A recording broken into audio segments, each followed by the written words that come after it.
All things being equal, we're good to go. We've got a really good turnout this morning. Thank you, everybody else, for logging in. Session 2, it's going to be quite a long session. There's a lot of content to cover, and hopefully we'll get through it in about 2 hours. If you do need to jump off the session, I do understand it. It's realities of the world we live in. So the recording will become available probably later this afternoon or tomorrow. And also I will make the slides available. I'll actually put the link into the chat box shortly, so you can just download it and use it as a reference point. So all good to go on this one. Let's kick into the session. So first and foremost, I think really it's just a sincere thank you to my supporters who allow me to run these webinars free of charge to anybody who's interested. And really without them, I couldn't possibly begin to do this. So it's Colby Speech Analytics based down in Stellenbosch, South Africa's first South African language speech analytics engine. It's been a phenomenal success. There are now over 30 South African contact centers using Colby and around about 3,000 agents.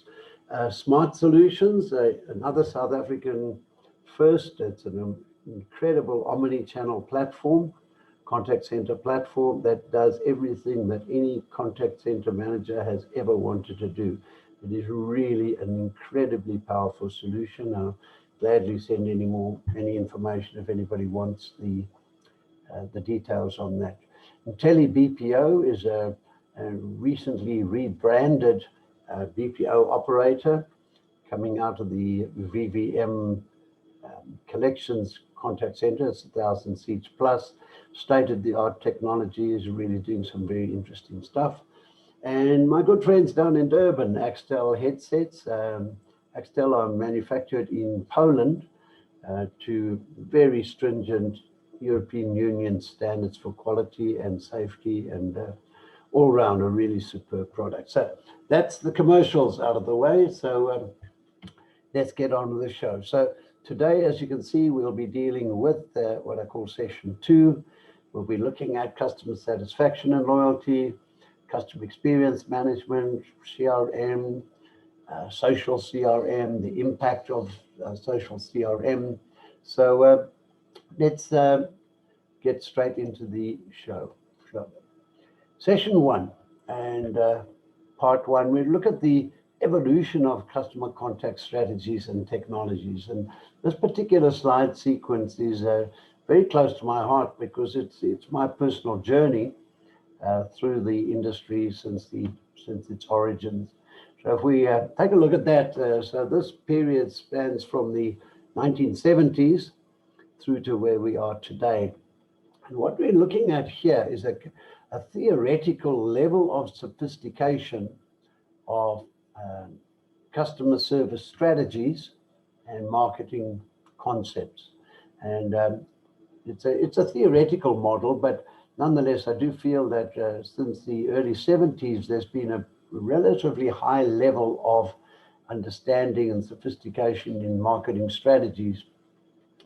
So let's take a journey now. So back in the 70s, quite honestly, all we ever had was a mainframe lurking away in the background down in the dungeons of the buildings on raised floors, and men in white coats with clipboards running around. That was the world of IT back in the 70s. But as we continue this journey, the most important milestone is the first ACD, automatic call distributor, built by Rockwell for Continental Airlines. And that was in February of 1972. What's interesting is I also started my business in February 1972. So I like to lay claim to the fact that I've been around call centers since their very inception way back. So now let's go on with the journey. So obviously back in the 70s, we had telephony and mainframes, and that's all we really had to work with in terms of communicating with customers. And along came the data networks from the early 80s, and they're still with us today, obviously. And the internet reared its ugly head in the early 80s as well, early to mid 80s, and anybody's guess where this red line is heading. But let's face it, we're all acutely aware of the impact that the internet has had on our world. So let's take a look back into what was database marketing like back in the 1970s. Well, a little story, the origins of database marketing back in the 70s. So I've just had a message. The audio doesn't seem to be good. Just somebody confirm that you're getting good audio. Thank you. So database marketing, back in the early 70s, working in the marketing department as I did for a large advertising agency, if we wanted to communicate with policyholders of this insurance company, we literally had to go down into the basement and confer with the IT guys behind the air-conditioned luxury and raised floors and the mainframes pumping away in the background. And they would then go away, write code, COBOL, and various other languages which are no longer used. And we would go back a week or so later and collect a pile of address labels, sticky address labels printed on continuous form stationery, take them through to the mailing room where the team would be folding pamphlets, leaflets, etc., popping them into envelopes and putting stickers onto the envelopes and posting them off. That was how we did direct marketing back in the early 70s. Then we started getting quite clever, one-on-one marketing. Now this meant that we had to, once again, confer with the IT guys who tut-tutted and raised their eyebrows when they said, could you print us continuous form letters with the name and address of our policyholders that we would drop into the window envelopes? Well, that was another challenge. So off they went and did their Fortran and COBOL programming. And once again, we were able to have continuous form letters with the sprocket holes on the sides up to the mailing room where they would take off the perforations, separate the letters, put them into window envelopes, and away we'd go. And when we started getting really sophisticated, we were able to do language separation. We were able to do salutation drop-ins and policy number drop-ins into the body of the letters. That was where we were in those days. So keep an eye on this, because down at the bottom here, we have all of our technologies, and from the middle upwards, we are looking at a fairly sophisticated thought process. It was only in the mid-70s that we started thinking about lifetime value marketing and what would be needed to retain customers. The customer retention was part of that, to foster a long-term relationship with customers. In the early 80s, the loyalty programs reared their ugly heads, and that was the origins of, for example, the South African Airways Voyager program, Mike's Kitchen Birthday Club, the Stair Kinney Corps, Kiddies Clubs, etc. My partner and I at that time had a business managing loyalty programs, and believe it or not, we managed pretty close to 3 million members of the different clubs, and it was all on very basic DOS systems in those days. And we'll talk about it in another session. We were doing some fairly sophisticated CRM back in the days. We didn't have the name for it in those days, but that's what it was all about. Then around about the 90s, relationship marketing started kicking in, essentially driven by our good friends in the banks, who decided that it was a good time to have relationships with customers. That gave rise to the whole concept of customer care. Believe it or not, there was not too much customer care around prior to the 90s. And CRM, customer relationship management, although in some quarters, CRM is also known as customer rage management. But a lot of organizations rushed off to our good friends across the Atlantic and bought truckloads of money's worth of CRM systems and spent, in fact, many years in some cases doing the integrations to get the CRM stuff to work. The promise was buy our CRM solutions and all your customer service requirements will be taken care of. Yes, well, let's not go into too much detail there, but there are still some organizations suffering from the consequences of those deployments. Fairly big gap there before we started renaming customer relationship management into customer experience. So marketers had turned around slightly and said, all right, instead of us dictating how our customers should behave, in other words, the farmer herding sheep, is let's listen to what the sheep want. And so by mid-2000s, customer experience or customer experience management introduced itself to us. And along came the social networks, and later on this morning we'll be discussing in greater detail the implications of the social networks in the CX space. And around about the mid 2015, we had really the commercially viable level of convergence, voice over IP. What a breakthrough that was. We'd, as you can see, battled with converging data and telephony for nearly 40 years before that. So with the convergence of voice and data into high quality transmission, quality sufficient for customer service, telemarketing, etc., once again, a breakthrough in the industry. That symbolizes the advent of the cloud. And despite the fact that there's still lurking prejudice in some quarters about the security issues and data privacy issues relating to the cloud and the cost implications in some cases, the cloud is a reality. There's no getting away from it, and it's become a real game changer for us. That symbolizes analytics. Although prior to that, for the last decade or two, we've managed to survive with Excel and various other kind of proprietary analytics tools.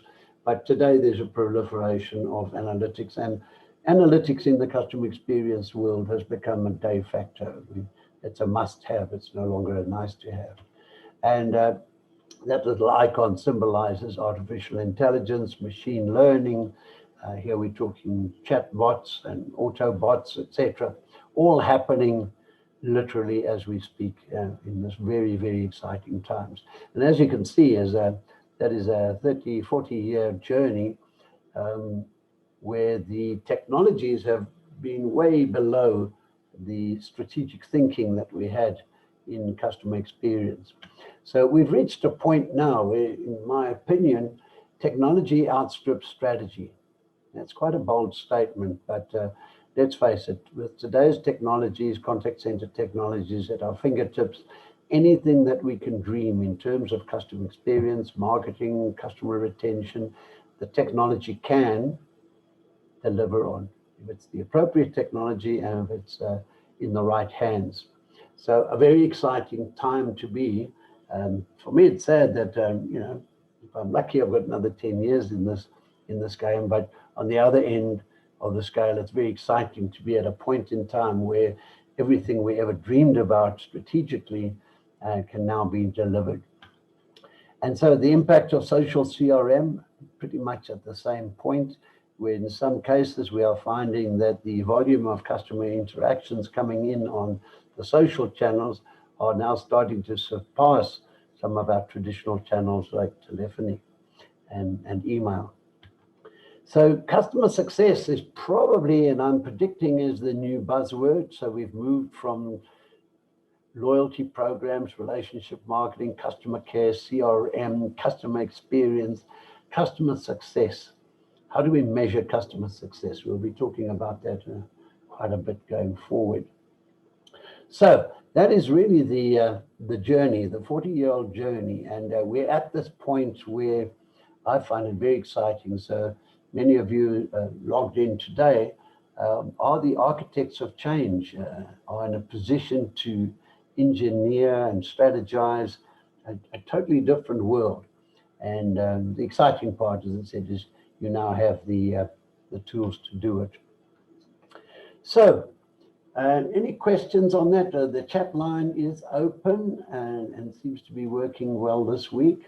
And we also have a Q&A session going. If you'd like to start posting any questions in there, I'll keep an eye on it as we move down the line, and let's see how we can progress this morning. Customer satisfaction and loyalty. So, let's take a look at, what does the world, or what does our customer service world look like?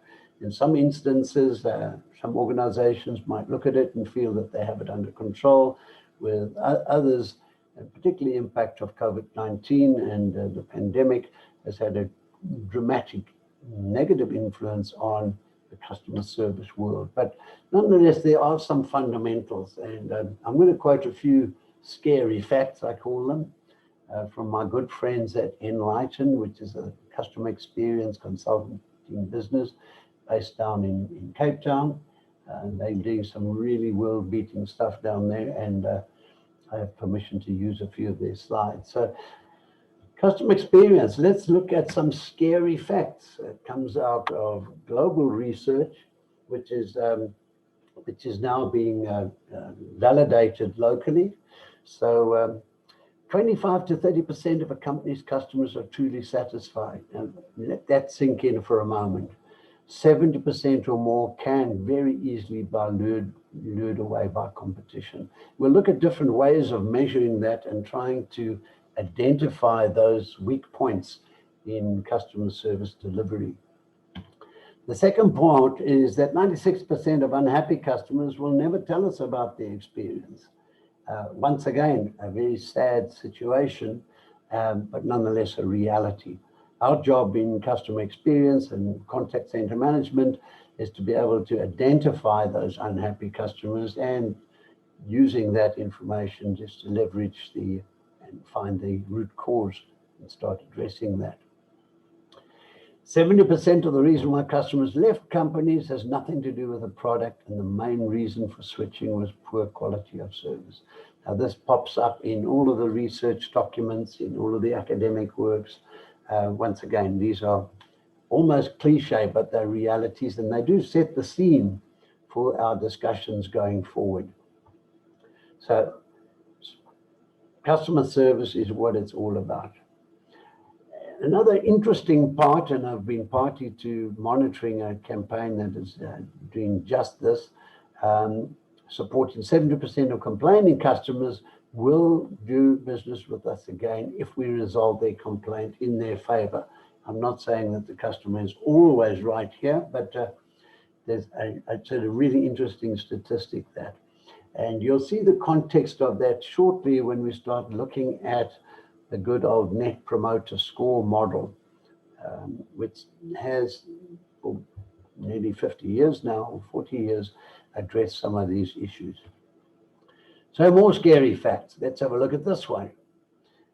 And this breaks my heart to know that every business will sit back and allow between 10 and 30% of its customers to slip off the bandwagon, slip off the customer base every year.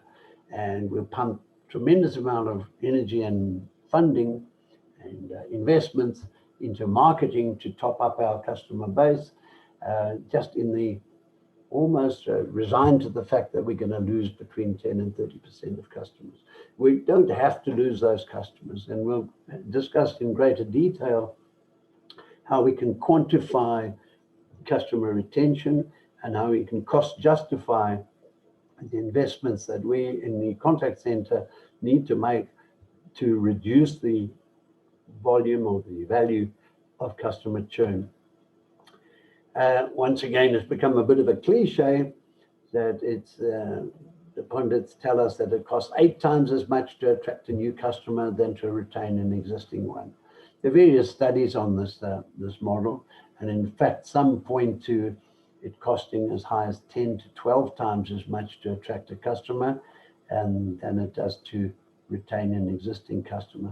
So it begs the question why we in the marketing / contact center environment have to fight for budgets for training and technologies and headcount and all the things which assist us to retain customers, when our colleagues down the passage in marketing get these massive budgets to fill up the dwindling customer base with new customers.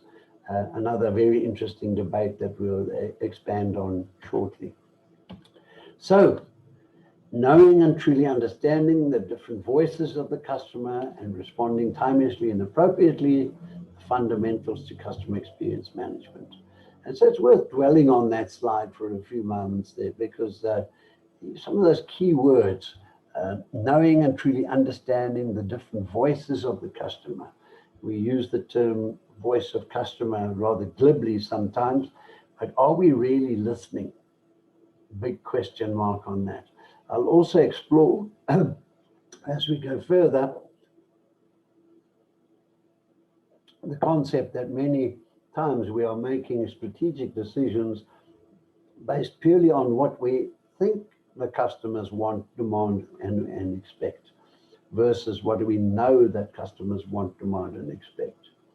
And so we need to focus a lot more energy on really understanding the customer. So that sets the scene for some of the components that we'll be drilling down into as we go a little bit further on this. So, and once again, just checking the chat line, any other new chats coming in, any questions coming up, please feel free to pop them in there. It's also nice to know that there's somebody out there. So it's very weird doing these virtual masterclasses versus something I'm used to, which is 30 or 40 people in an training environment for 2 days. We really get some really good engagement. So okay, moving on then. Customer experience management. Let's open up on that. And some of these are a little bit academic and hardcore, but I urge you to keep the slide hard copies as kind of a reference work. What is customer satisfaction? Back to Wikipedia as our baseline here. Basically, it is how our products and services meet or surpass customer expectations. So this once again reinforces the need to be truly listening to that voice of the customer. And we'll address the ways, the strategies, and the methods that we can do that with. Customer satisfaction, again, percentage of customers reported experience exceeds specified satisfaction goals. So there are two very clear definitions that tell us exactly what we should be doing in terms of architecting our customer experience. Friends of ISO International Standards Organization, many organizations would aspire to have an ISO accreditation, but just have a look at that. So customer experience management is actually not a nice to have, it's a fundamental of it. So it's basically saying the organization shall monitor information relating to customer perceptions as to whether the organization has met those requirements. So we need to be constantly monitoring how the customers are feeling about our products, our services, in the context of the world in which we live and the realities of their communities or societies. There's another clause from the ISO standards. Monitor trends in customer satisfaction shall be documented and supported by objective information.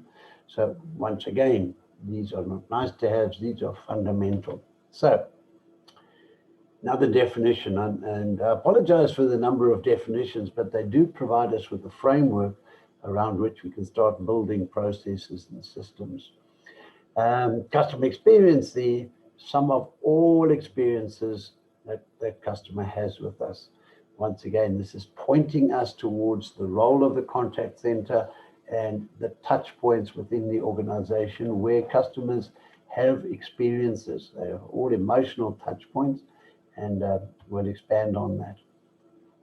And so the customer experience, that never-ending journey that we have from creating the awareness of our product, our service, our organization, allowing the customer to discover the features, the benefits, the products, the offerings, attracting them into our environment, the actual interaction with that customer, the purchase or acquisition, use, cultivation of that relationship, and ultimately the advocacy that once again assists us to drive market share new customer take-ons, etc. So that was the role of the organization in addressing this customer experience. But in the last few days, in fact, I rebuilt a few of these slides here, and we said, well, there is really in the role of the contact center, the old is the awareness, discovery, attraction, interaction, purchase, use, cultivation, etc., where marketing would take care of the awareness point of view, would possibly drive discovery, and aided and abetted by our friends in advertising. Down there, sales, distribution, and retail would take care of interaction, purchase, and use. And contact center, when things go wrong, call the call center. And that's really where we've been shoved into that little gap for almost 50 years now. Then cultivation goes back to marketing to build the relationships, and marketing also picks up the ball on advocacy. So I call that the old model. And in many cases, that is the status quo for organizations, with our silos of marketing, advertising, distribution, etc. And for our contact centers stuck into a space when things go wrong. But what if we redrew the map? What if the landscape changed and we said, contact center, awareness, absolutely. Give us a decent customer database and away we can go. Let's get proactive. Let's use outbound telemarketing techniques and telecanvassing to create awareness for our product and to drive discovery and to attract customers into our space. And we can use other methods such as social media and direct communications to attract inbound contact into the contact center. We can certainly handle the interaction, we can certainly handle purchase, and we can certainly handle aid with using our products and services. Technical help desk is an example of that. And once again, cultivation. If we do it correctly and we're managing our data correctly and our analytics, our contact center, once again, can get proactive and communicate with customers in their preferred channels, and then we'll come on to that a little later, to drive the cultivation of usage and customer satisfaction. And that, in turn, will drive the advocacy. So a new role for the contact center.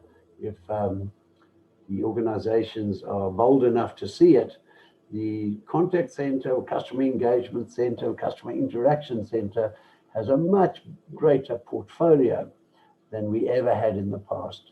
And much of this is now enabled through omni-channel technologies and the analytics behind it.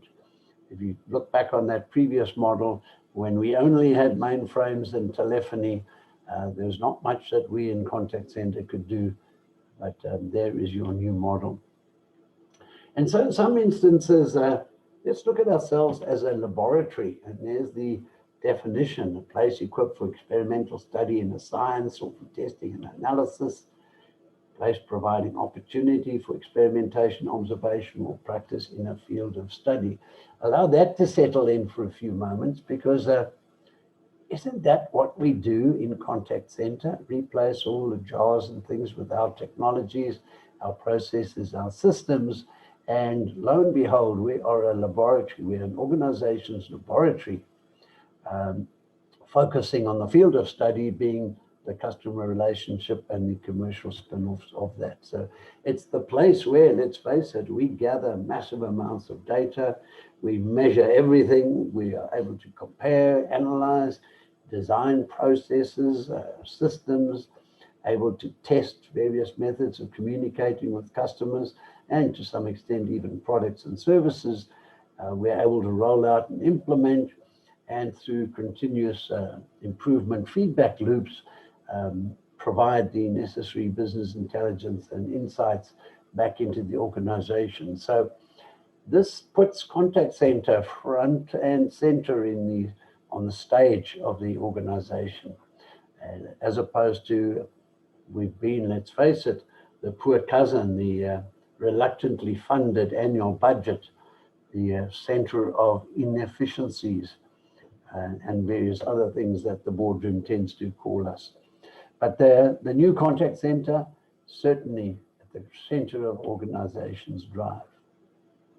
So here we have the contact center or customer interaction center starting to really serve the organization on a much wider, wide needs basis.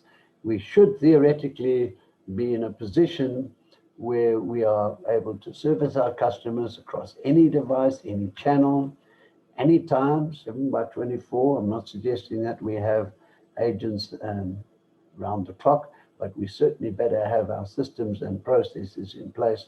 I think we saw this in our session 1 where we looked at the global trends as well.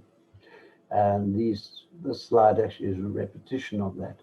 So self-help portals, once again, to provide the engagement channels to our customers. The days of talking about systems integration are over. And thankfully, a lot of the new generation technologies are a lot easier to back-end integrate into, I hate the term, but we'll use it, the legacy systems. And once again, it's something which has now become a strategic imperative. Intelligent knowledge management, driving through from the analytics that we'll be doing or are doing, and the experiences of our agents in servicing customers, and to build that knowledge management system to assist with the resolution of issues quicker, faster, and more efficiently. Process automation has become more agile versus even 5 years ago. It was a long, slow process requiring a lot of back-end work. Today, a lot of the systems allow operational management to carry out those process automation tweaks and changes in response to operational realities happening out there in the field. An interesting one starting to see now where we are seeing customers actually in some instances happy to pay for premium services. If one just looks at the Amazon model, Amazon Select, I think it's called, something like 80% of Amazon customers have opted for the higher rate for premium service. And we're starting to see this creep into the South African environment as well. So the super skilled agent is starting to emerge. We call it the super agent, where all else fails from a customer point of view, where they've tried their FAQs, they've tried the website, they've tried this chatbots, and they still haven't had resolution. The last thing they want is an agent that says, I can't help you, I need to escalate. So we need to look at that. So if we start just looking at that customer interaction center, these are some of the key issues that we need to take cognizance of.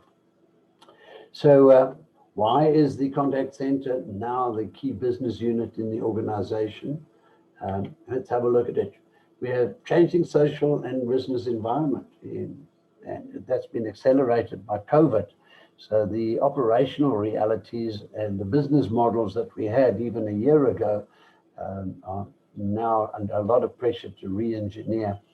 And the contact center, not only the bricks and mortar contact center, but more so the virtual contact center and remote agents are really having a significant impact on how that business model is changing.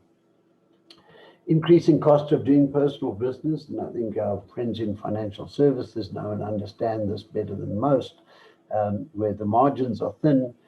Anything to reduce the cost of sales and the cost of servicing sales has to be taken seriously. So we need to look at that cost of doing personal business. I'm going to pause on that again.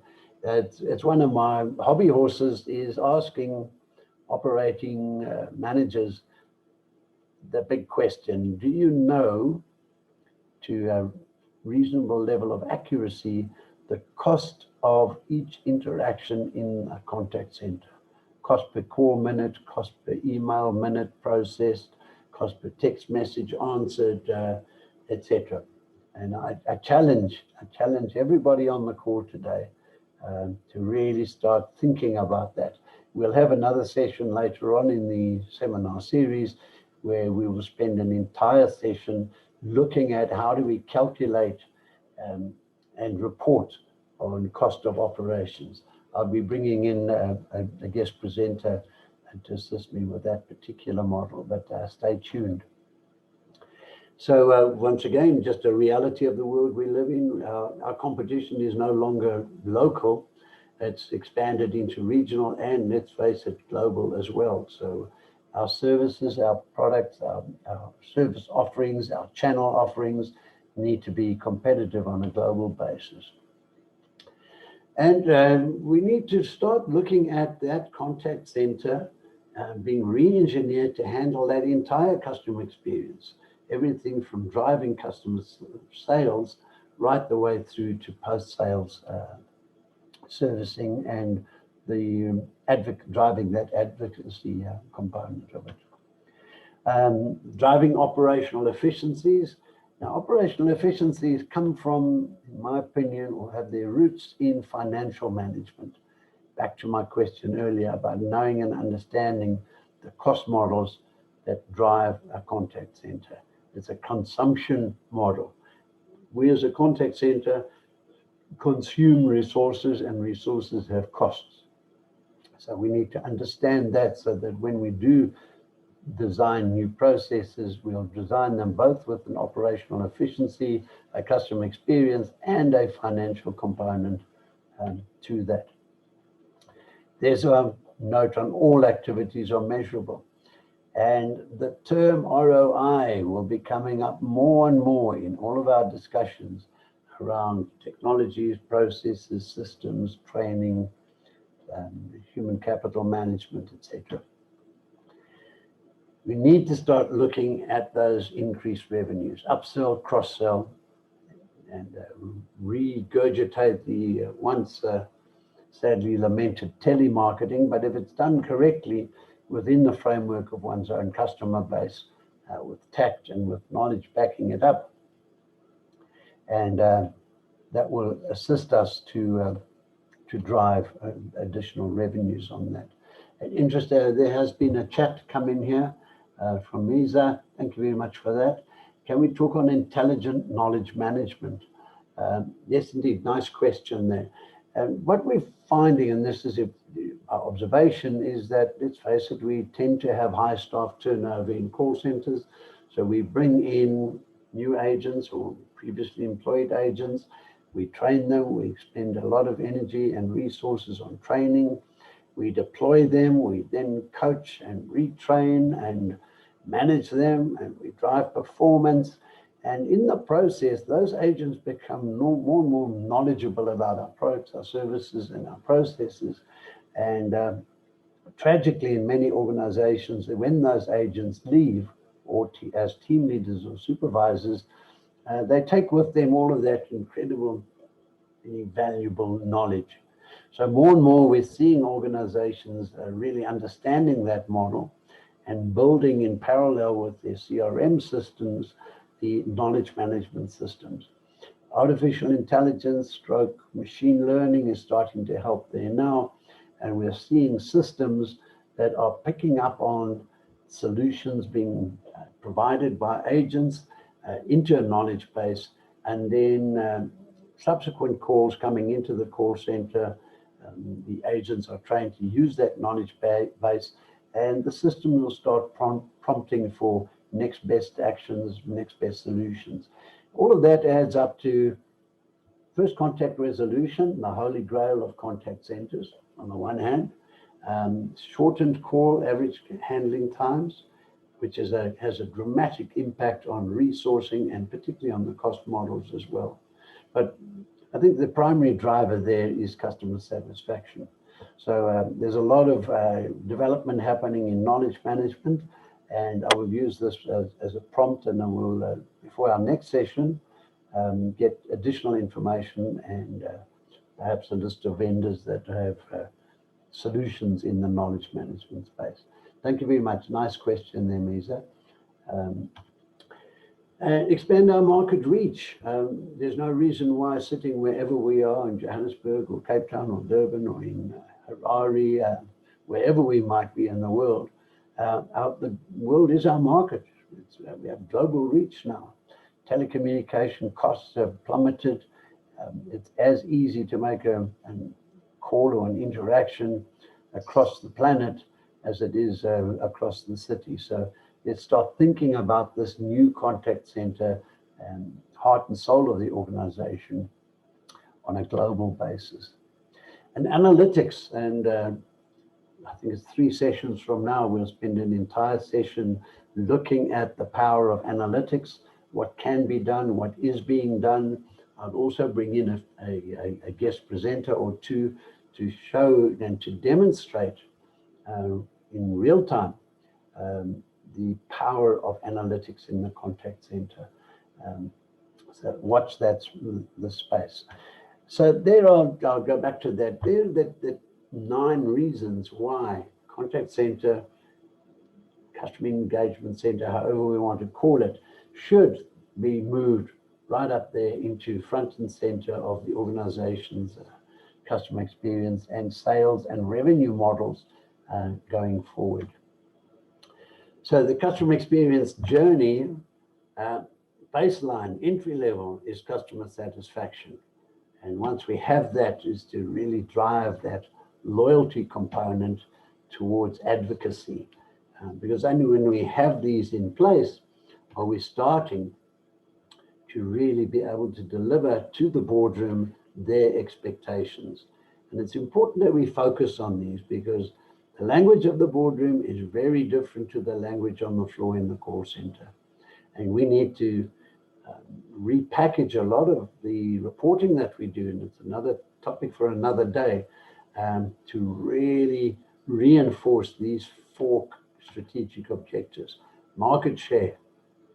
The boardroom lives and dies by market share. Customer satisfaction, because satisfaction means loyalty and retention, and we'll drill down into the value of loyalty and retention shortly. And of course, it's all about profitability.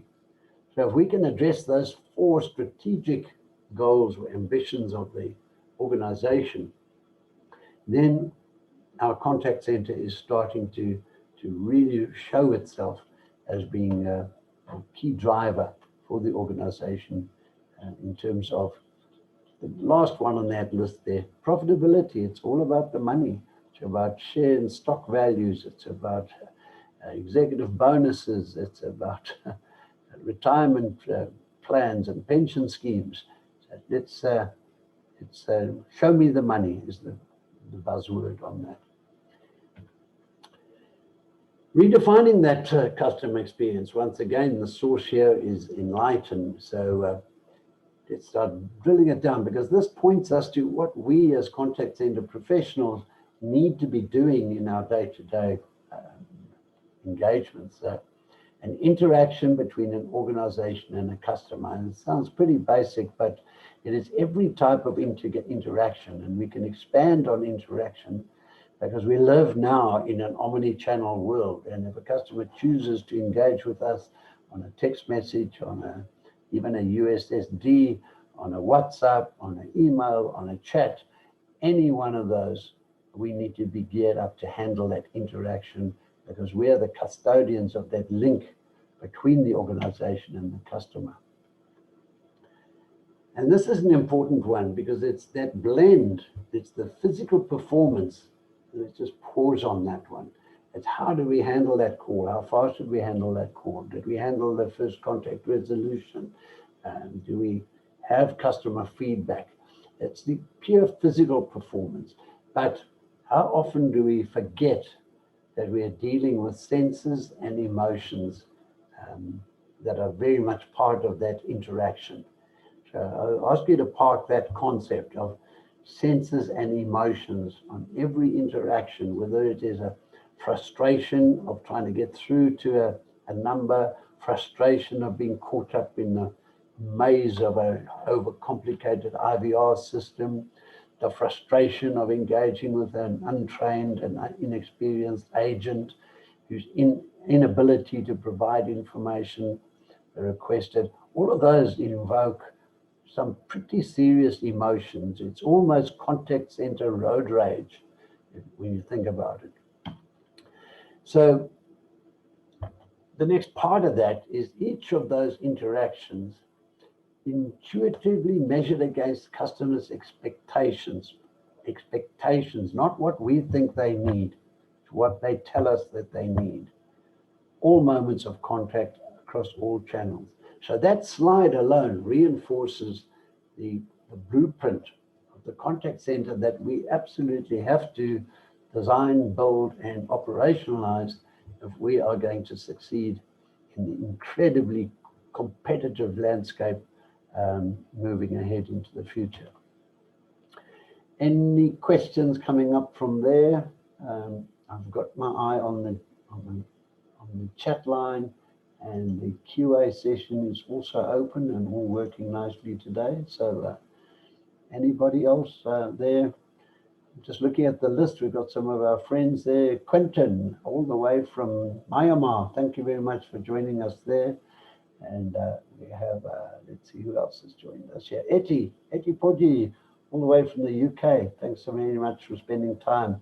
And Nandio, all the way from Mozambique, where Nandio has a really impressive BPO operation in Maputo, and I think, if I remember correctly, in Tet. Okay, let's have a look at mapping the customer journey. Now, one of the things I think before we start on this is you've possibly seen already from the first session and already perhaps from today's session, we simply touch on a lot of these concepts without drilling down deep into them. And that's why I've always positioned the masterclass as not as training, but as stimulating thought process. And so, for example, in customer journey mapping, you can attend all-day courses, 2-day courses, 3-day courses with some really, really clever people who will impart massive amount of knowledge and skills, and you will come away as a fully trained customer journey mapping expert. That has never been my intention. My intention here is to merely touch on some of these as concepts, and part of my role is also to expand on that and to provide any information or links and references and introductions if necessary to the specialist who can give you the training. And I've just had a message here. Carlos, all the way from Windhoek. Thanks for joining us, Carlos. I hope you get some value from this stuff. Right, customer journey mapping. Now, have a look at that. This is a classic example of a customer journey map. This model goes back, I think, nearly 10 years ago, when customer journey mapping was really one of the up-and-coming technologies or strategies. And it looks hugely complicated here, but I'm going to take us through a slide sequence, and we'll drill down into some of these aspects. So if we have a look at it, just some of the key points here. We're looking at the various touch points that a customer would go through in this journey. So in this particular scenario, we have a customer or potential customer who's sitting in their office, and they're considering going out for a cup of coffee. So that is the journey. So we have the first touch point is the phase of anticipating that Starbucks coffee. They have an image in their minds. They have a previous experience of high levels of customer satisfaction, perhaps. And so they move through that first touch point into the car, and they have a walk-in experience. As I said, I'll drill down deeper into that. The first thing on entering, what do we see here? We see the emotional feeling of it's cold and it's drafty and it's overcrowded.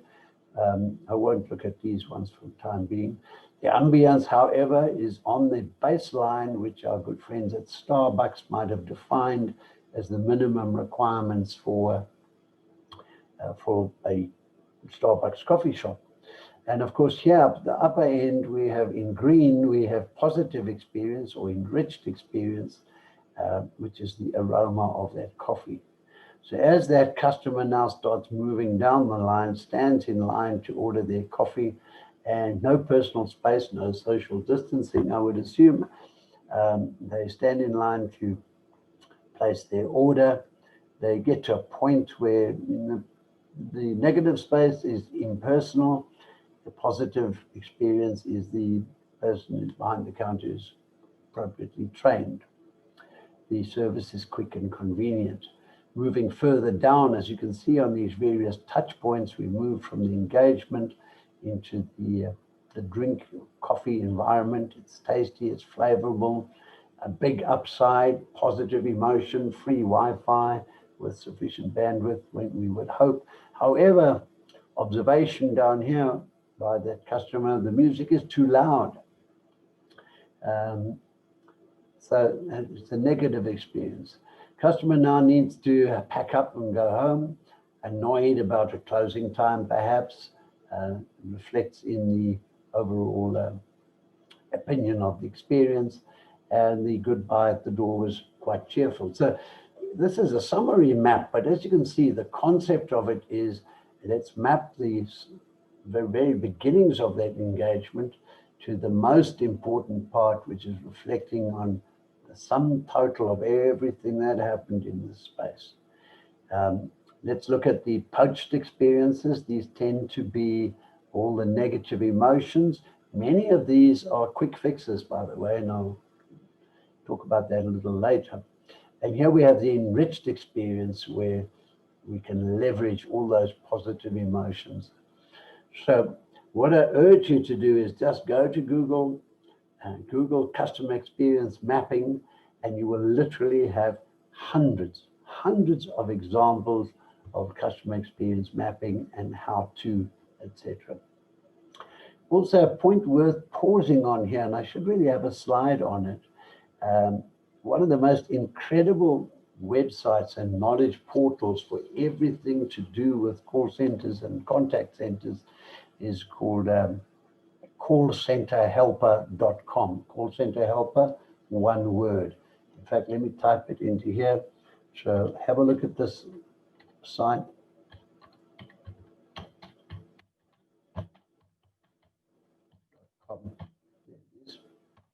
I urge everybody, if you're a professional in this space, log on to that website, register for the newsletter, and it will open up an entire world of knowledge, information, white papers, methodologies. You can be on that site for weeks and months and never even scratch the surface. So I urge you to look at customer experience mapping. But nonetheless, if we move on slightly here, there's that Starbucks map again. And by the way, as I mentioned, all of these slides will be available to you. I have put them up as PDF in the Dropbox, and I'll send you the link shortly. So as we start focusing on those, you can start seeing some more detail. Now, there's that anticipatory phase where that customer is worrying, second guessing. Should I go out? Should I stay in my office? Here in more detail, cold and drafty, audible sensations, it's loud, the ambience is good, there is an aroma, fake greeting, factory line. I'll come on to how we actually start building these charts shortly.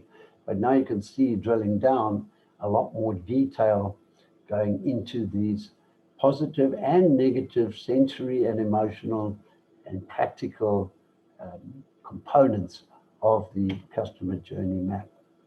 And here's just a note taken from the assessor. Now, what I've always suggested with people attending my sessions and training is to do it in groups of 3 or 4 people, possibly from different business units, and literally walk into your own retail environment, call your own call center, however we're approaching it, and see it from a customer's perspective, and make these kind of detailed notes around all of the sensory and emotional and observational components of that engagement. As you can see on here, just under each of these touch points, there are quite a few notes in some cases. And that's how we start building these journey maps. And what you will find, as I mentioned earlier, is literally each one of these can be fairly reasonably fixed as quick wins without spending too much money. And so, there's the assessor's notes on the one hand, and let's start also tracking the customer sentiments. A lot of this will come by engaging with customers and really drawing out of them what is it that they are feeling and they are sensing in this environment. So some critical elements of a great customer journey map. Let's have a look at what it is. Really important to represent customers' perspectives and not our own. It's sometimes very, very difficult to put ourselves in customers' shoes, but important to do so. Use formal research. As I mentioned earlier, there's several organizations and more popping up all the time that really know how to do this. If you haven't been on one of the courses, and it will take you a day or two on one of the formal courses to be certified as a journey mapping specialist. If you haven't been certified, or people in your organization haven't been trained appropriately, use one of the consulting firms out there that will do it for you. Of course, every customer segment has a different view of it. Your LSM, top end of your LSMs will have a very different level of expectation than your lower LSMs, also depending on the product and the service. So as we start breaking up our customer base into segments, we need to start looking at different journey maps for different segments. The customer goals, and that's why I predict that the term customer success will start moving into our environment more and more, and perhaps becoming a reinforcement of the CRM customer experience model. So customer success is driven by customer goals. What are their goals and what are their goals and their expectations? What do they want to achieve in the engagement with us? Is it how fast is it? How efficient is it? How painless is it? How fulfilling is it?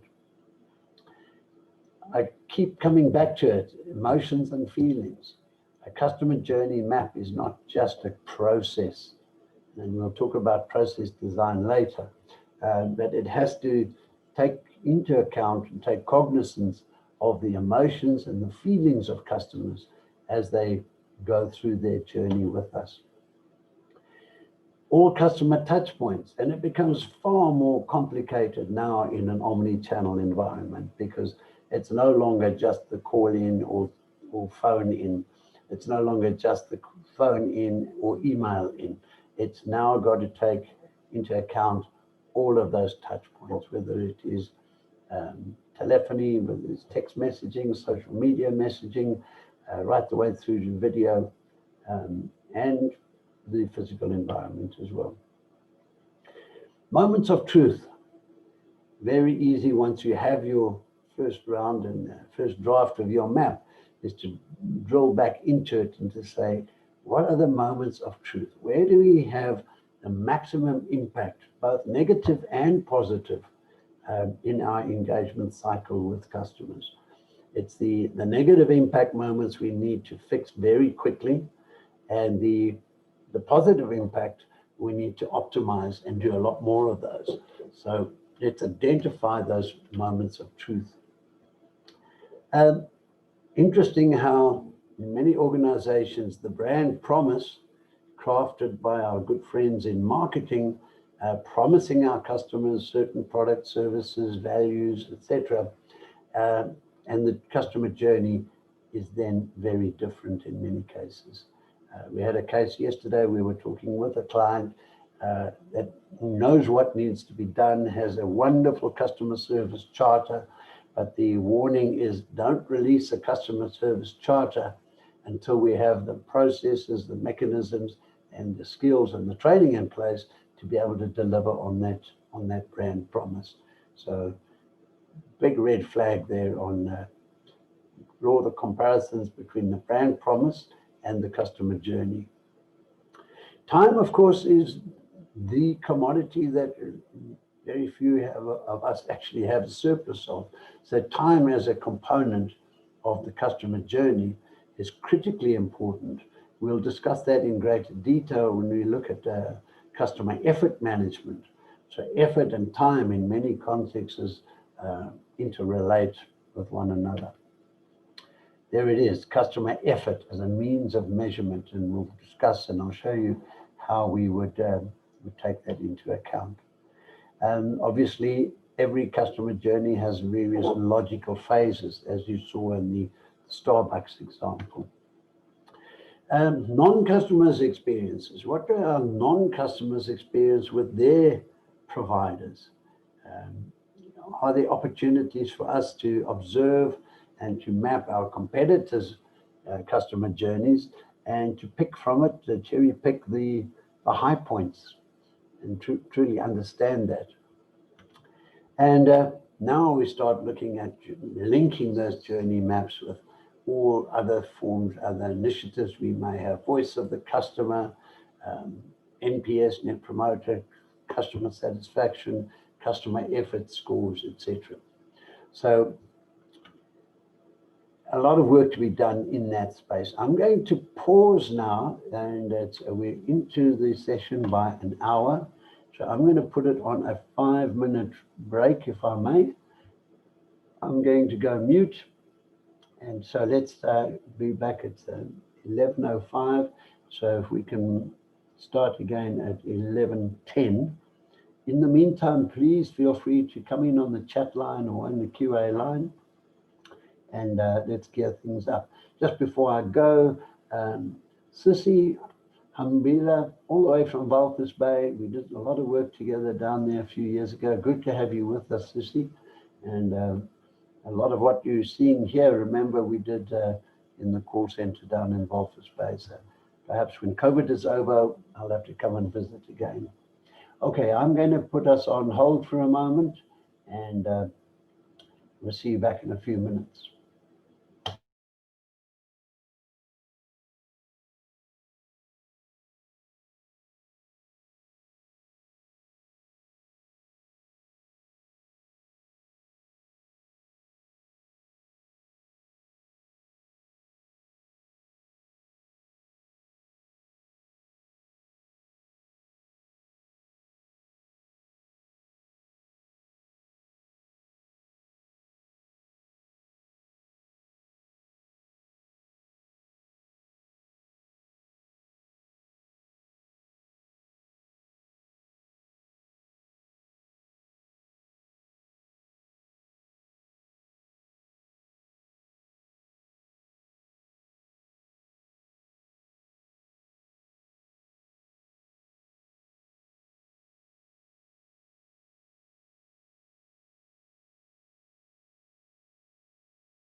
Okay, we back in business. Any questions coming in before we progress? Start again. No specific questions. Once again, the chat line is open, the Q&A line is open, and I'll keep an eye on the questions there. And just finish this off. Right, measuring this customer journey. Once again, I'll just reiterate that these are snapshots of some very sophisticated methods, techniques that we could literally spend days talking about. And as I said, this is really just a lick of the ice cream, as we say. So let's have a look at it. Net Promoter. Now, Net Promoter, in fact, was developed almost 40 years ago, would you believe it, by a company called CSat over in the US, and a professor at Harvard University, in fact, developed it. So basically what Net Promoter does, and it's used pretty much throughout the world now in many, many organizations, it asks one question or slight variations on that question after a typical customer engagement. How likely is it that you would recommend our product, service, or company to a friend or colleague? Very simple question asked on the basis of a 0 to 10 scale. So on the one hand, we have our promoters who scored 9 and 10. And they're saying they would very definitely recommend our product or service. And down at the bottom end, we have our detractors who, to varying degrees, would not recommend our product or service. You can well imagine a 0 is a very aggressive negative. The model, the Net Promoter model, takes the two fence sitters at 7s and 8s as being undecided, and just, in fact, takes them out of the equation when we start calculating. So how one calculates a Net Promoter Score is very simple. We take our promoters who are loyal, very positive attitudes towards our organization. They really drive growth. There's incremental revenue we can see from them. They're targets for upsells and cross-sells. And in some cases, particularly the 10s, we could call them our advocates as well. There's our passives. Satisfied but unenthusiastic, very vulnerable to competitive offerings. So they neither here nor there.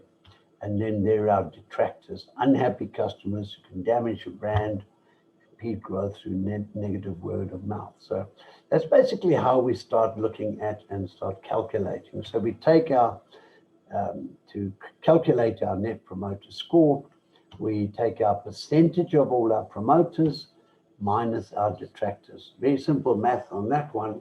And the trick, of course, is how do we gather this information in sufficient volume to make the model sustainable and accurate. But that's another debate which we'll go on to shortly. So there's the simplicity of Net Promoter Score.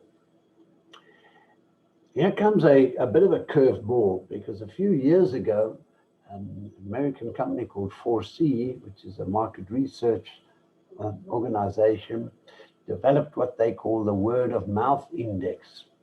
And this has had some significant implications on the world of measuring customer satisfaction. So the basic premise that they have is they say NPS must evolve to address the realities of the contemporary environment, specifically the social CRM space. And the reality is when Net Promoter was developed 30, 40 years ago, all we had was a telephone. And people could only influence those people in their immediate environment.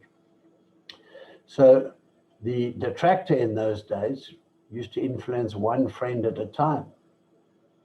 And the reality is today's consumer can influence millions in a matter of seconds, literally. And we've seen so many case studies where a customer complaint gets into the social media space and goes viral.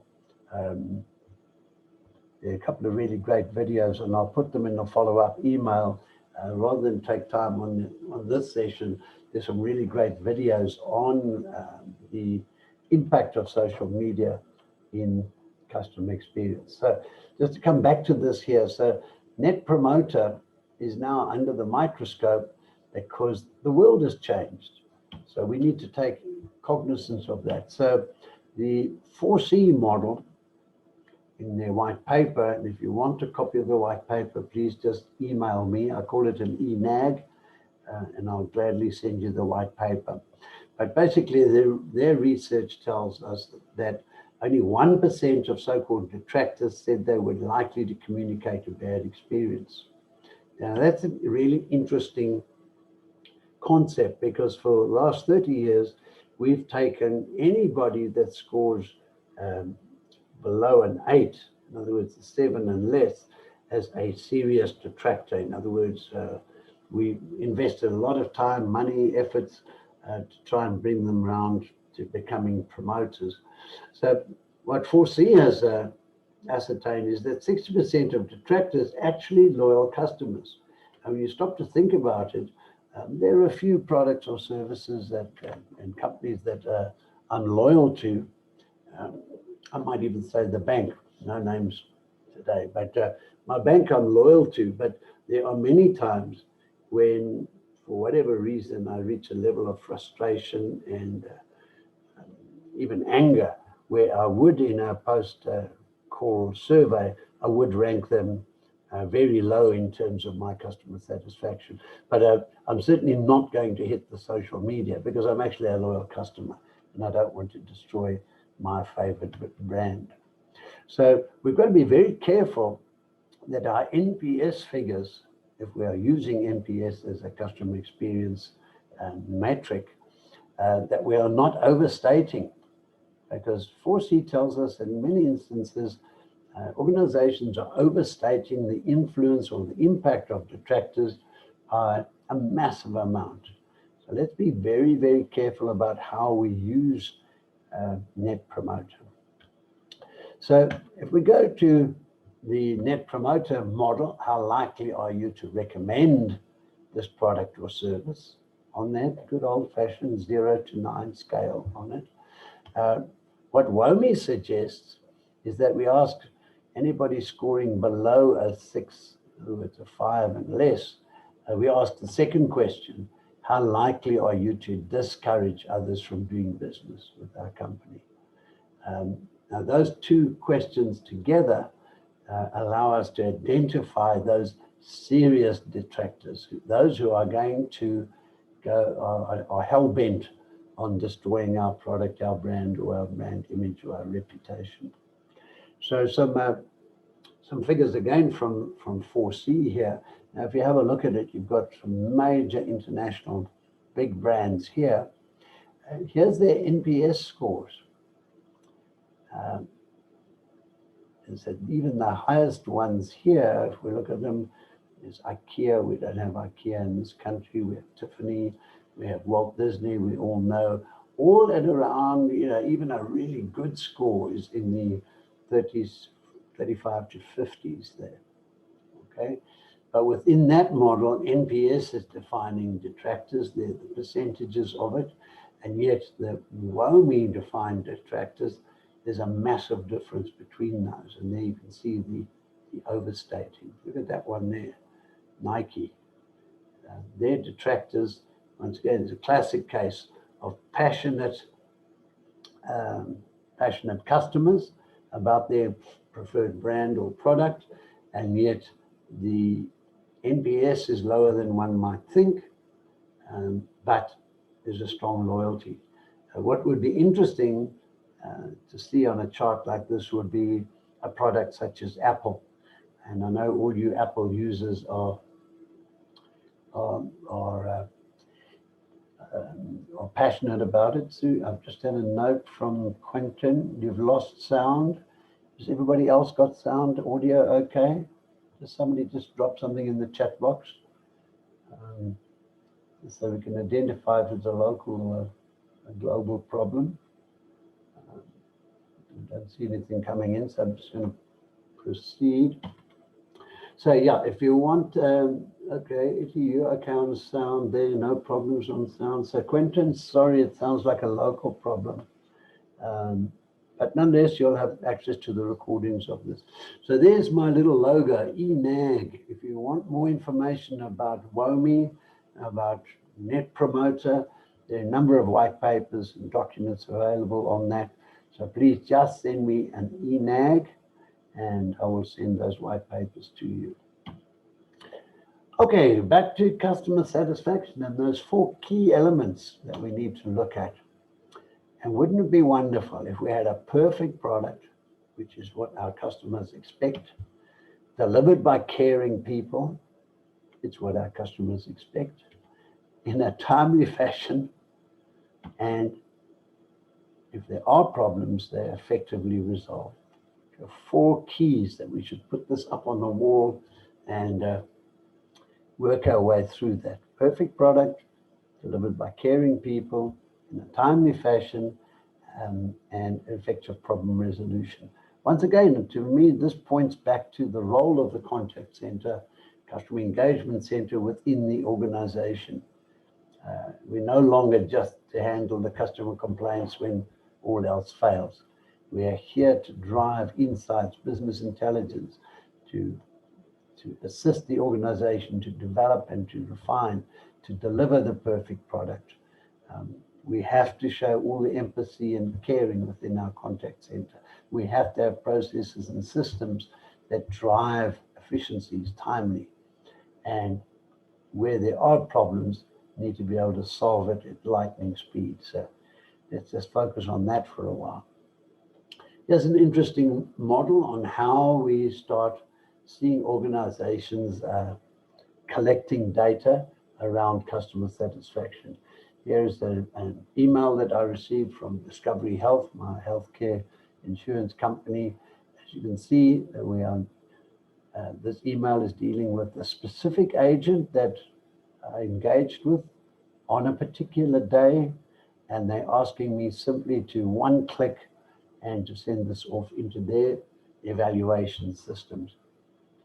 And just out of interest, I'm led to believe that Discovery Health, and it frequently, almost year after year after year, comes out as in the top 5 call centers in the country, by whichever way you measure it. Their agents are driven hugely. Their remuneration is based largely on customer satisfaction and feedback. I'll give you a bit more information on that in a few slides from now.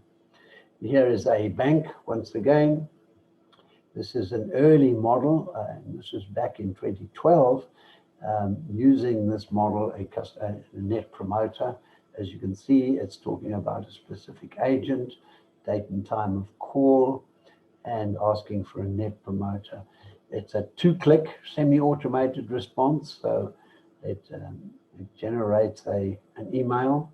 And as you can see, the reference number in here is in fact the date and time of call and the agent. So a specific agent by name. Here is the refinement of that from FNB. After a typical engagement, there it was, date and time, a specific agent, and a great improvement on the visual side of things, on the graphics, the ability to click on these. My experience, by the way, is every time I click into not likely, in other words, I've had a bad experience, literally within 5 minutes, I will get a personal telephone call asking me why I rated it so low. So, you know, there's Net Promoter really working in a practical sense. Agent by name, date and time. Okay, any questions? I'm just checking. We seem to have audio everywhere else. Okay, Quentin, you've got sound back again. Good, good. There are no questions in the Q&A box, so let's progress. These next few slides come from a presentation that was made by a man called Larry Borovitz, who's head of quality management at Discovery. And Discovery is one of those rare organizations that are not shy to share their knowledge, information, tactics, techniques, how they do things, how they deliver excellent service. And it's always encouraging to see presentations at conferences by these thought leaders. And Larry's also on the South African Committee for the ISO Contact Center Standards, global standards. So what Discovery does is, and it starts with a fairly bold statement, measure what's important to the customer. It sounds basic, but when you put it as front and center and say that's the focus, measure what's important to the customer. We'll come back to it just now, because what else are we measuring that's actually not important to the customer? We'll reference that in a few moments. So from a customer point of view, from Discovery's view, first-time resolution is the number one by a long margin.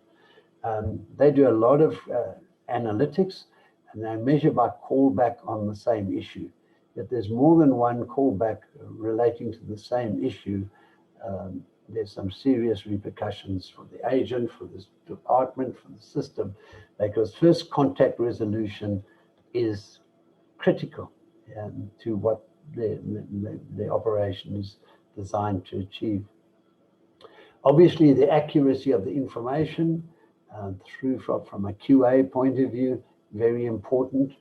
The one I hadn't seen before until this, I first saw this slide a few years ago, fluency of the information. When you think about it, was the agent able to convey the information in a fluid way without the typical, I'll have to look this up. I'm sorry, it's in a file somewhere. Please can I put you on hold while I find the information? I need to ask a colleague. All of that breaks down that fluency of the information, and also extends the handling time and the hold times. And that has been identified as a major component of customer dissatisfaction. So if you think about it, in a typical call, a customer, the agent could have provided first contact resolution all in one call. It could be 100% accurate. It could have a very positive tone and style, but the fluency went wrong. It took far too long and was frustrating for the customer. So a very important metric. That tone and style, once again, is that did the agent handle that call with a smile on his or her face? Was it a congenial engagement? Very important, because go back to a previous point that I had, is we're dealing with emotions. So tone and style is critically important. The overall impression, how did that customer feel about that engagement? Very important. We'll come back to just now how that is actually measured. Well, you've seen the NPS is just one of them. And down here, the purpose of the call. This is a critically important one. When I first saw Larry Borovitz presenting this particular paper, he stressed the importance that they place, as Discovery places, on the purpose of call. And he made a statement which is very bold. It says, every single call into our call center is a service delivery failure somewhere. If you pause and think about that, every single call is a failure. Why? Perhaps marketing has not managed to communicate the offer, the product, or the implications of the product correctly. The brochures and the documentation didn't explain it correctly. If the customer has to phone to find out how does this work, then somebody hasn't explained it correctly. In this case, perhaps it's a broker or an intermediate who is battling to communicate this to their customers. So purpose of call has a massive implication in terms of tracking root cause. So root cause has become a really important metric in their particular environment. Slightly less important, and in fact, in some cases, considerably less, speed to answer. We'll have other discussions during our masterclass about this term service level, that 20% of calls are answered, or 80% of calls are answered in 20 seconds. You know, in 40 years in this industry, I've tried to research the origins of that, and nobody can tell me where did this 80/20 rule come from? It seems to have just popped up somewhere.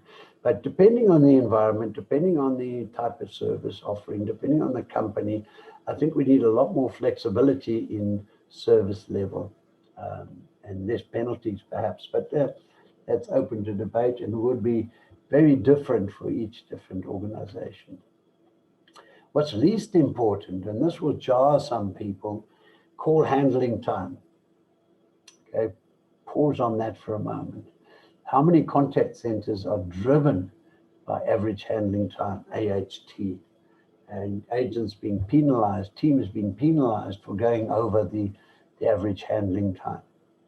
In Discovery's case, their position is as long as all the other metrics, customer satisfaction metrics and quality metrics are at a very high level, then the average handling time doesn't really matter.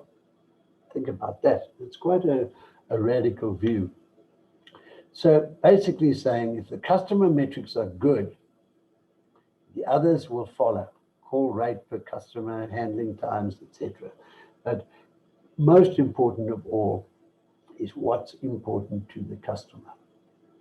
Sure, a really powerful slide that. So also from Discovery, treat the causes, not the symptoms. When we're auditing call centers, the problems that are put on the table are the challenges that call center managers have is, we've got far too many dropped calls and abandoned rates, and our average handling times are too long. Our service levels are bad because of long answer times. We have agents fiddling around in the system on call avoidance and rerouting calls. We have high absenteeism. And in fact, we can make a much longer list of your typical contact center nightmares. And I can see there's a whole lot of call center managers on our session this morning. I'm sure you're all nodding your heads in agreement there. But, what are the causes of those? Before we start blaming technology and all sorts of other things, let's have a look at, how much can we point at those consultants not engaged with their purpose? In other words, they're inappropriate staffing. And stop and pause on that one for a moment. Are we taking people who should not be in a call center or should not be in a customer care environment and asking them or demanding that they carry out a job, a role that they're not happy with? It certainly starts manifesting as some of the symptoms down there. Root cause in product process systems is not understood. In other words, we're getting repetitive calls about the same issues that are not being fixed.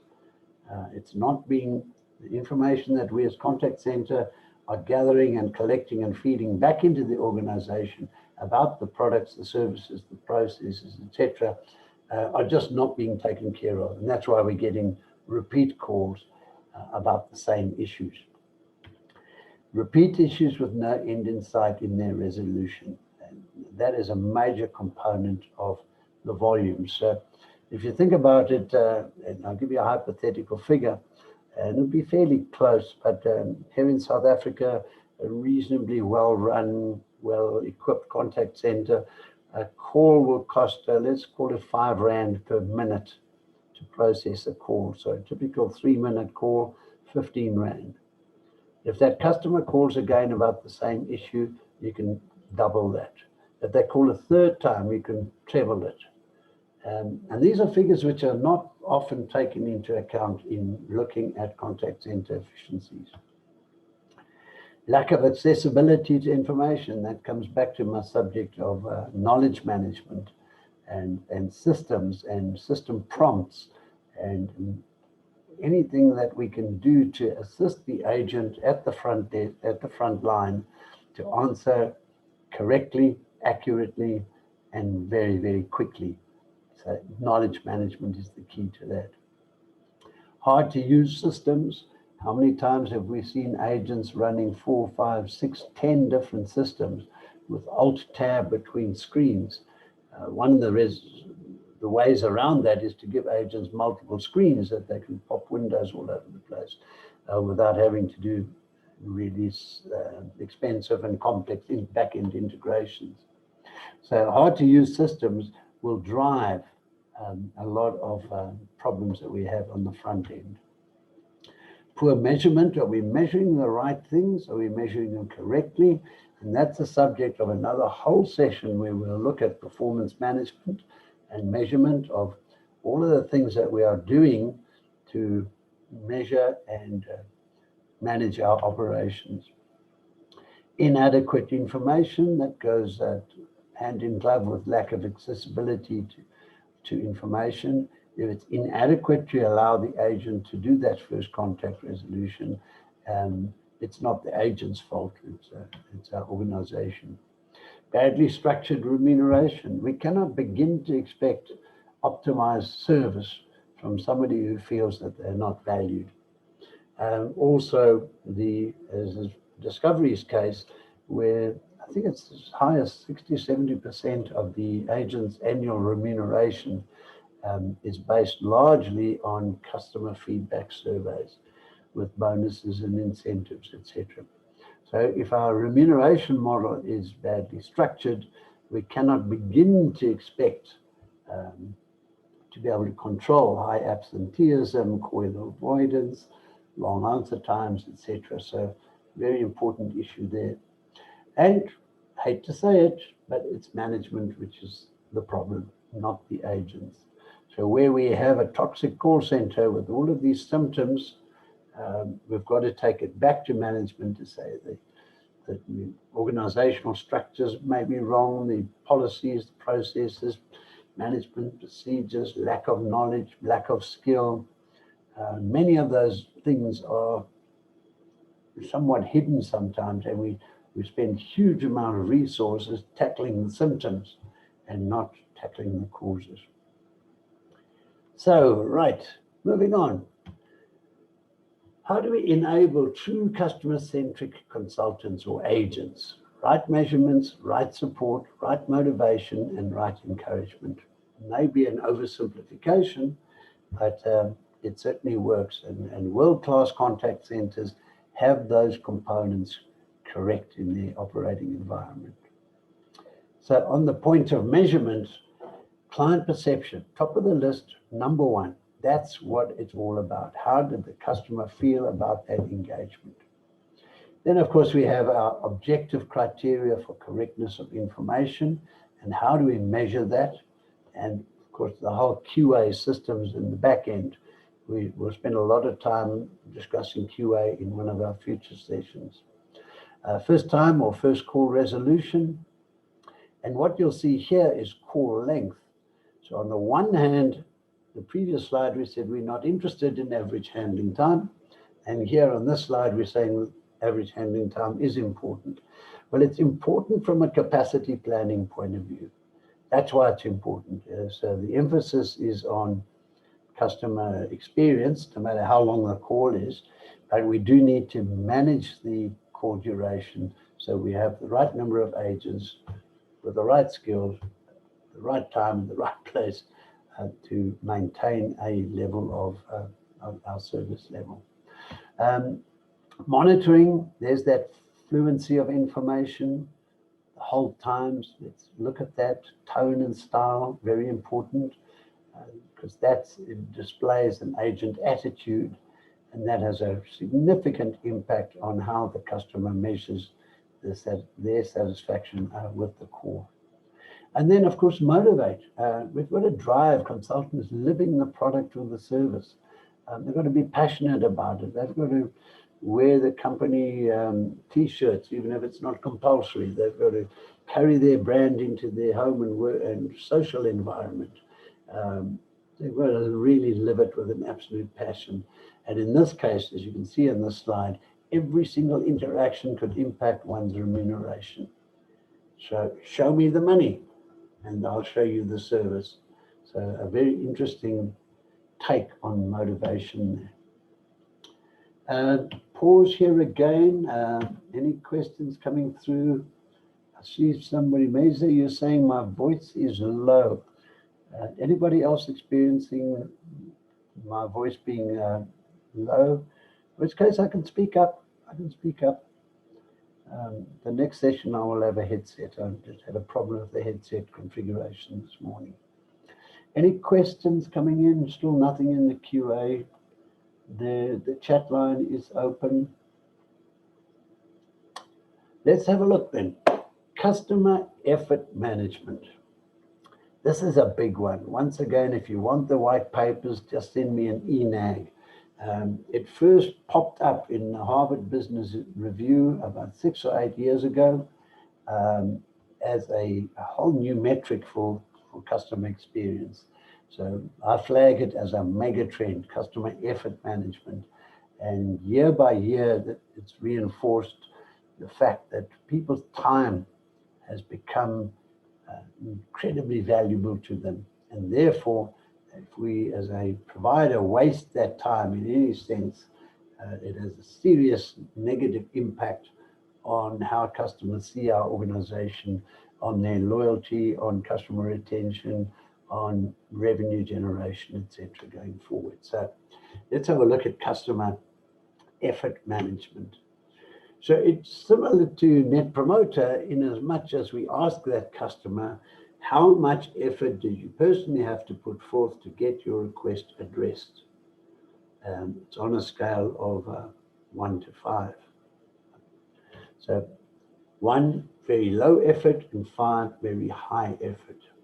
So no matter what our product service offering is, when we're measuring the satisfaction of a customer in dealing with us, whether it is over the counter, whether it is through an intermediary or through our contact center, or in fact through a digital channel, we need to find ways and means of getting a representatively high feedback from our customers to be able to statistically report on our customer effort.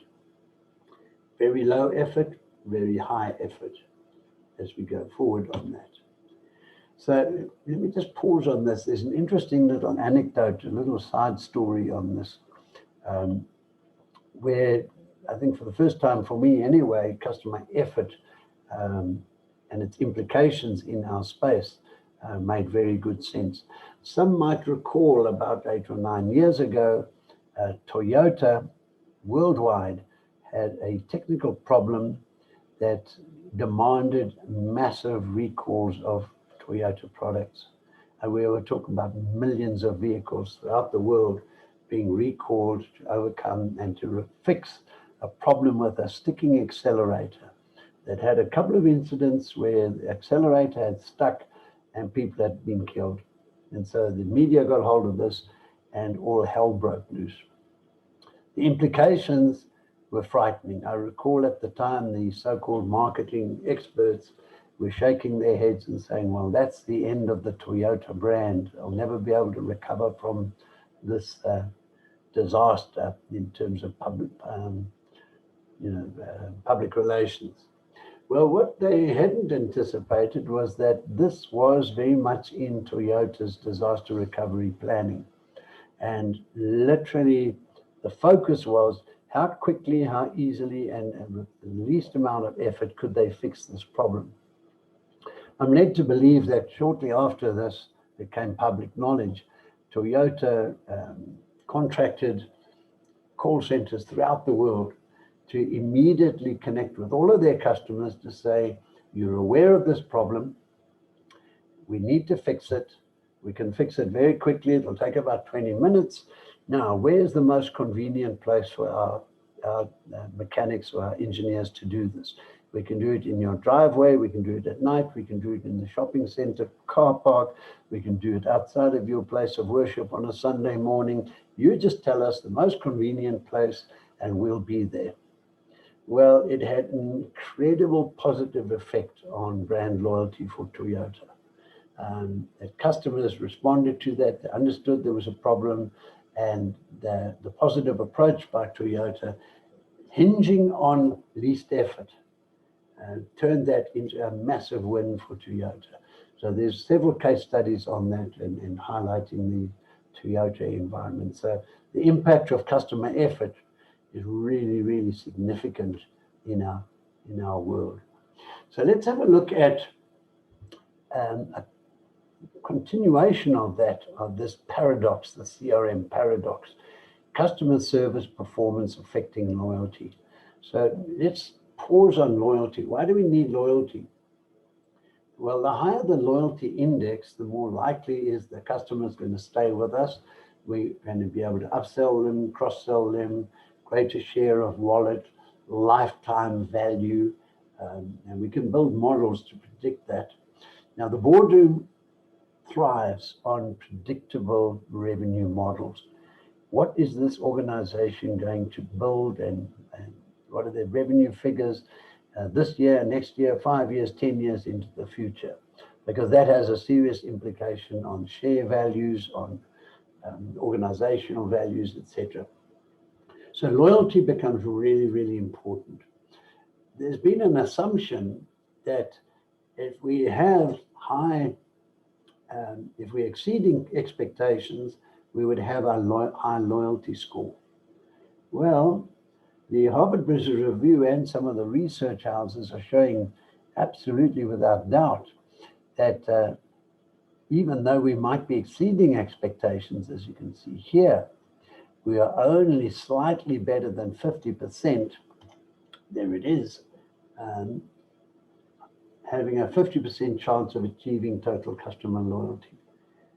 So just to recap on that, even when we are exceeding customers' expectations, we still then only have a 50% chance of achieving loyalty.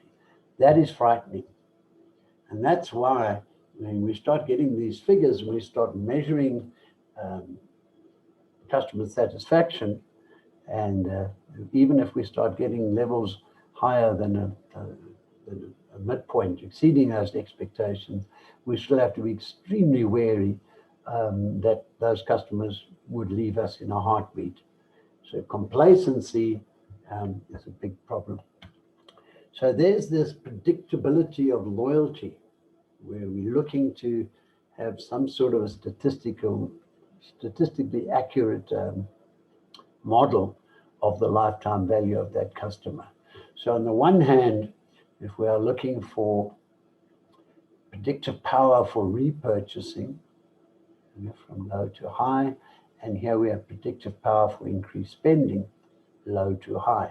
So the ideal world is to have something up here in the top round and corner that allows us a very, very accurate model on the lifetime value of that customer. So if we start down on the left here, when we simply ask a customer, are you satisfied with our service? Very simple, yes or no. Even if we got thousands of responses on that, the accuracy of that information is suspect right from the get-go. It is very low in terms of predictive power for either increased spending or for repurchasing. Our good old Net Promoter Score up here is, if we do it correctly and in sufficient volume, it becomes pretty good as a means of predicting the future revenues. But when you add customer effort score, we get a hugely outperforming Net Promoter Score in terms of modeling customer behavior. So let's interpret, what does this mean to us in marketing? It says that the most important thing that we can do to drive loyalty is reduce the effort. Think about that, reduce the effort. So customers may even have product and brand preferences outside of what we are providing, but if we are easier to do business with, the chances are that we will win that slice of business. So the research says customers exert high effort are 61% less likely to repurchase. If it's a hassle, they're not going to buy. 23% are less likely to increase their spend. Even if they are loyal to us, they will stay with us almost reluctantly if our customer effort scores are consistently high. There's quite a wake-up call in this particular slide. And it points us to, how do we reduce customer effort? Well, it's about customer journey mapping that we talked about this morning. It's about probing and surveying our customers. It's about analyzing that data. It's about truly understanding what's happening in the customer's world. It's down to process re-engineering.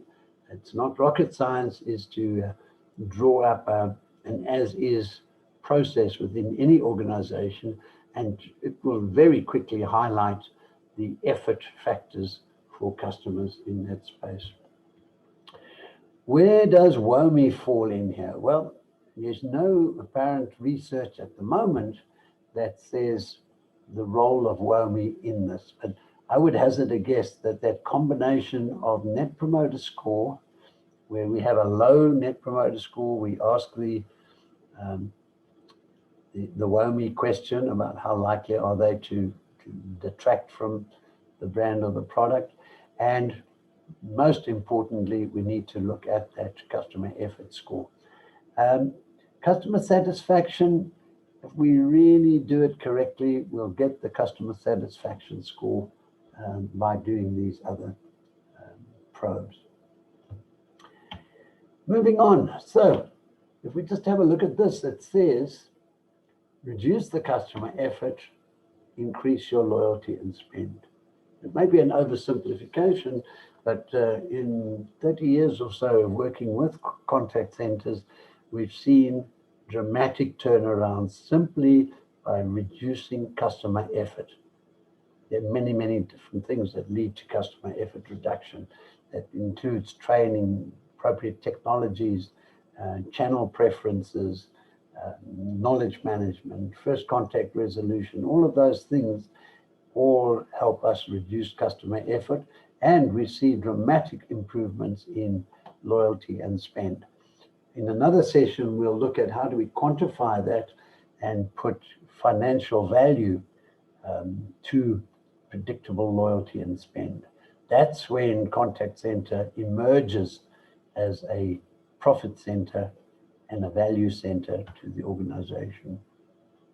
CC Hub back in 2018, 60% of customers interviewed considered social media to be the easiest way to connect with their key service providers. Now, this is an interesting insight. And in fact, one sees it almost every day now in our day-to-day engagement through internet activities. How many times do we see an offer to join, subscribe to a newsletter, for example, and your options are fill in this form with your name and email address, and et cetera, or connect with Facebook or Google. One click and you're in. And we're starting to see the stats on that the one click and you're in using social channels is rocketing ahead as the preferred method of engaging with organizations. We'll discuss that more in another session. So, not for the faint-hearted, this whole customer experience game. So, total commitment, from the CEO down, to truly understand what this customer experience management is all about, and not merely playing lip service to it. Is the organization prepared to review and to change core business strategies and to align them with the knowledge of customer and the customer experience?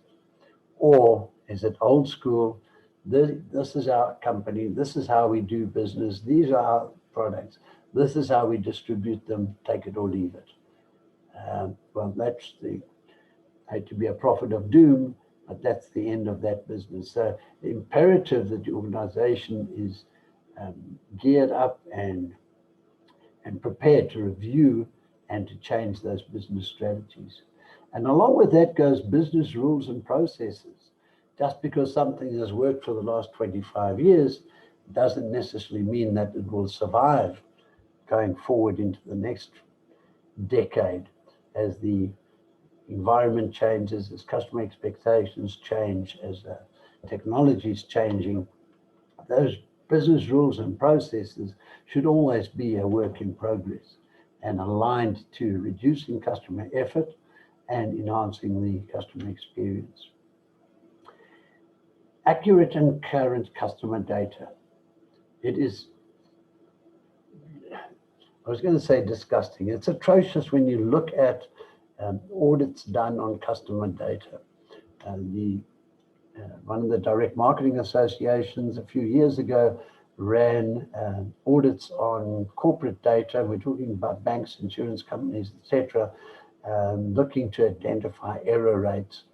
And it was higher than 50% in some cases, where customer data had over 50% error rates. Incorrect telephone numbers, incorrect email addresses, incorrect street addresses, incorrect buying data, historical data. If there's an error in your customer data, it's almost impossible to craft and to deliver appropriate customer experience, a positive customer experience. Analysis of customer data. No excuses anymore. We have the tools, we have the specialists, we have the know-how, how to do it. There's no excuse anymore for organizations not analyzing customer data. Take, for example, I'll use my case. If I was to look at my bank statement, I would see at least 5 or 6 debit orders going to other financial institutions, whether it's the home loan, the insurances, etc., etc. And it's been doing that for years. And yet not once has my bank contacted me to say, I see there's you're doing business with another institution. And that's a fault of this lack of analysis of customer data. So that is a critical component of driving a positive customer experience and driving revenue. Company and product or service knowledge and information. It goes back to that earlier point we raised, and one of our delegates asked that question about knowledge management. We have to contain information in a rapidly changing world. Classic example, I would hate to be looking after knowledge management in a mobile phone company provider, for example, because every day there's a new handset with a new deal and a new package and a new option that the customers are aware of, but are our call center agents aware of? So critical that we keep all of that information and knowledge at the agent's fingertips. Back to something I said earlier, the integration of all systems, channels, and our technologies, absolutely vital if we're going to deliver the ultimate customer experience. Empowerment through skilling, and this plays to my super agent concept. We can no longer live and exist and drive a contact center where we're seeing agents as disposable commodities, which has been sadly the way it's been in the past. So we need to start empowering our frontline staff. Skilling, training, long tenure gives greater experience. So retention, skills retention, agent retention is absolutely critical. The correct technologies. There are many organizations really struggling with first generation call center technologies and ACD perhaps, with the emails going into some server down in IT department. May be lucky to have some text messaging on it, but it is certainly in the world that we live in today of omni-channel demand and multi-channel communication facilities available to our customers, we have to have the appropriate technologies to handle it.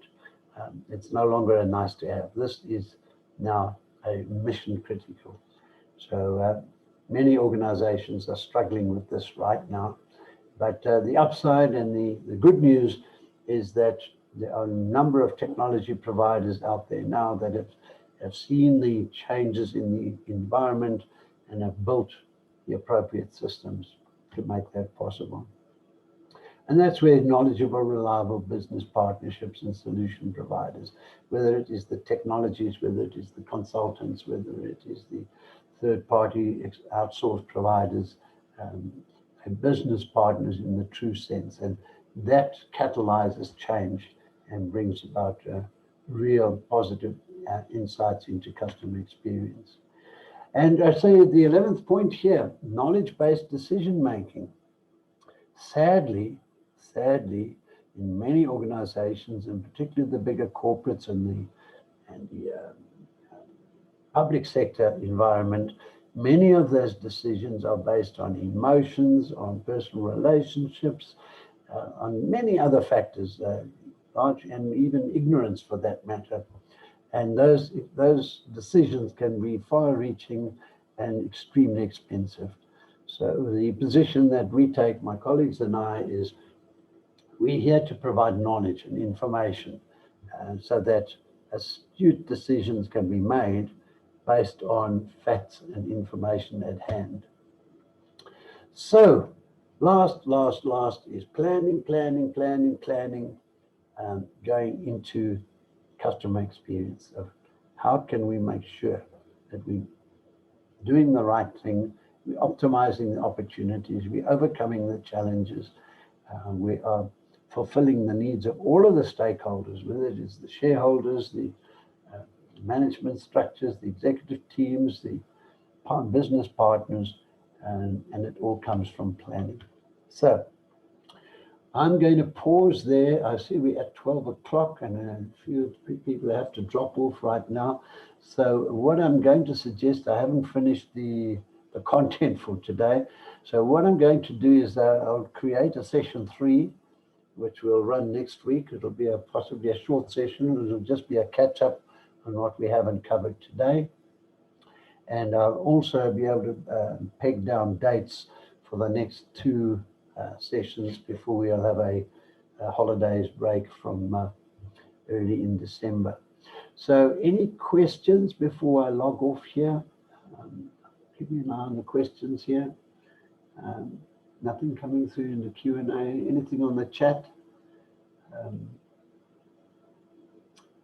So did everybody enjoy the session today and have got some value from it? I'd like to get some feedback, even just a line or 2 on the chat or by email, or if you need additional information, if you need any of those documents that I've mentioned, please just send me an e-nag and I'll gladly provide that additional information. So I'll work on the recording this afternoon and do a little bit of editing, and I'll have that up available on YouTube, as said, by latest tomorrow. So from my side, it's over and out. Thank you so much for joining, and please spread the word. Even though it might be catch up, get colleagues, friends, associates to join us on this group.